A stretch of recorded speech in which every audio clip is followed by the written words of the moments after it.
श्री गणेशाय नमः। श्री गुरुचरण कमलेभ्यो नमः। कामाख्ये कामरूपस्थे कामेश्वरी हरिप्रिये कामनं देहि मे नित्यं कामेश्वरी नमोस्तुते।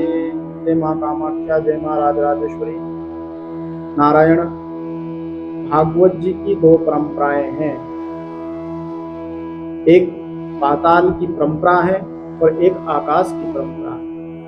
तो पाताल की परंपरा में भगवान शेषनाग जी के द्वारा शौनकादिक ऋषियों को श्रीमद् भागवत जी की कथा का उपदेश हुआ और इन शौनक आदि ऋषियों ने सांख्यायन जी को उपदेश किया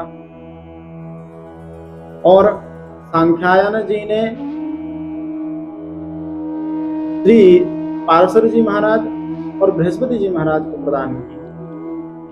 बृहस्पति जी ने उद्धव जी को प्राप्त कराई और पार्षद जी ने मैत्री ऋषि को प्राप्त कराई। ये पाताल की परंपराएं में ये जो भागवत जी का प्रचार प्रसार हुआ। और आकाश की परंपरा में भगवान नारायण की नाभि कमल से ब्रह्मा जी प्रकट होते हैं और ब्रह्मा जी चारों ओर देखते हैं तो चारों ओर जल ही जल दिखाई देता है। ब्रह्मा जी के चार मुख प्रकट होते हैं, चारों मुखों से देखते हैं तो चारों ओर देखते हैं कि जल ही जल है। जहां नजर जाती वहां जल ही जल दिखाई देता। ब्रह्मा जी के मन में विचार आया कि मेरा आधार क्या है, मैं कौन हूं, मुझे किसने प्रकट किया। तो ब्रह्मा जी ने उस कमल की नाल को पकड़ा और जल में अंदर अपना आधार खोजने लग गए। खोजते खोजते हजारों वर्ष बीत गए परंतु ब्रह्मा जी को अपना आधार नहीं दिखाई। अंततः ब्रह्मदेव को हार माननी पड़ी और ऊपर आकर के कमल के ऊपर विराजमान हो गए। कमल के पुष्प के ऊपर विराजमान हो रहे हैं और सोच रहे हैं कि मेरा आधार क्या है, मुझे क्यों प्रकट किया। उसी समय उस कमल के पुष्प से दो बूंद जल की नीचे गिरी जल में, तो वहां से ध्वनि आई तप तप। तो ब्रह्मा जी ने भगवान का यह संकेत माना और तप करने के लिए बैठ गए। दिव्य 10,000 वर्षों तक तप किया और भगवान प्रसन्न होकर के ब्रह्मा जी को दर्शन दिए। ब्रह्मा जी भगवान की दिव्य स्तुति कर रहे हैं। यहां पर ब्रह्मा जी बड़ी सुंदर बात कहते हैं। नारायण नाना प्रकार के उपचारों को हृदय में रख करके देवतागण प्रभु आपकी स्तुति करते हैं, आपकी आराधना करते हैं, आपकी पूजा करते हैं, परंतु आप उनसे प्रसन्न नहीं होते हैं। जो जीव सभी के ऊपर दया का भाव रखता है उससे आप अधिक प्रसन्न होते हैं, क्योंकि आप ही तो सबके हृदय हैं, आप ही तो सबके अंतरात्मा है, जो सबके प्रिय हैं, जो सबके हितकारी हैं, जो सभी जीवों के ऊपर कृपा का भाव रखते हैं, ऐसे जीवों से आप अधिक प्रसन्न होते हैं।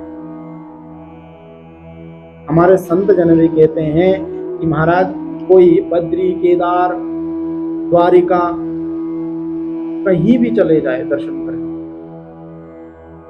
अगर उसके मन में भगवान के प्राण प्यारे भक्तों के प्रति दया का भाव नहीं है, भगवान के बनाई हुई सृष्टि में जितने भी जीव जंतु हैं उनके प्रति उसके अंदर करुणा का भाव नहीं है, तो उसके सारे के सारे ये साधन फीके हैं।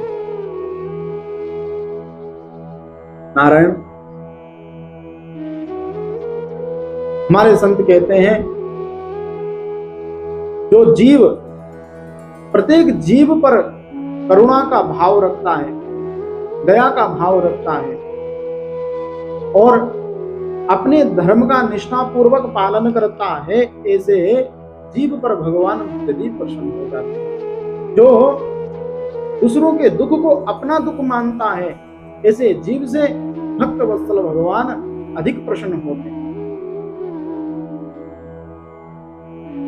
ब्रह्मा जी ने भगवान नारायण की दिव्य स्तुति की और उसके बाद भगवान प्रसन्न हुए और प्रसन्न होकर के ब्रह्मा जी को आदेश किए कि आप इस सृष्टि की रचना कीजिए। भगवान ब्रह्मदेव कहते हैं कि प्रभु, मैं सृष्टि की रचना तो कर दूंगा, परंतु मैं इस सृष्टि के मोह में ना फंस जाऊं। तो भगवान ब्रह्मा जी पे कृपा करके चतुर्श्लोकी भागवत प्रदान करते हैं और कृपा करके चले जाते हैं। और महाराज इन्हीं ब्रह्मा जी के द्वारा नारद जी को यह भागवत जी प्रदान होती है और नारद जी के द्वारा वेदव्यास जी महाराज को प्राप्त होती है और वेदव्यास जी महाराज इसमें और भी रचनाएं करते हैं और श्री सुखदेव जी महाराज को भागवत जी प्रदान करते हैं। और श्री सुखदेव जी महाराज राजा परीक्षित जी के माध्यम से हम सब धरतीवासियों को इस श्रीमद् भागवत महापुराण को प्रदान कर देते हैं। तो ये आकाश की परंपराएं हैं। आगे ब्रह्मदेव 4 ऋषियों को प्रकट करते हैं, सनक, सनंदन, सनातन और संत कुमार। ब्रह्मदेव कहते हैं कि पुत्रों, मैंने तुम्हें सृष्टि की रचना के लिए उत्पन्न किया, आप सृष्टि की रचना कीजिए। सौनक आदि कहते हैं कि प्रभु, हम इस सृष्टि के प्रपंच में नहीं पड़ना चाहते, हम तो केवल भगवान का ही भजन करना चाहते हैं, इसलिए आप ये कार्य किसी और को दे दीजिए। अब सौनक आदि ऋषि ब्रह्मा जी के मुंह पर मना कर देते हैं तो ब्रह्मा जी को बड़ा क्रोध आता है और क्रोध आने की वजह से ब्रह्मा जी की पृथ्वी से एक नीलोहित बालक प्रकट होता है जो भयानक रुदन करने लग जाता है और भयानक रुदन करने के कारण उसका नाम रुद्र पड़ता है।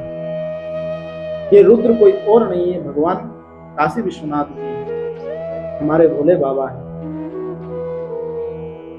तो अब की बार भगवान ब्रह्मदेव कहते हैं कि बाबा आप ही अब सृष्टि की रचना कीजिए। भगवान भोलेनाथ विचार करते हैं, ये तो ये रजोगुण का कार्य है, इस रजोगुण के कार्य में मैं कैसे सहयोग कर सकता हूं, ये तो प्रपंच है। परंतु अगर मैंने मना कर दिया तो अब की बार पता नहीं नीला पीला काला कौन सा बालक प्रकट होगा, ब्रह्मा जी को पुनः गुस्सा आ जाएगा। तो मैं ऐसी रचना करता हूं जिसे स्वयं ब्रह्मदेव मना कर दे।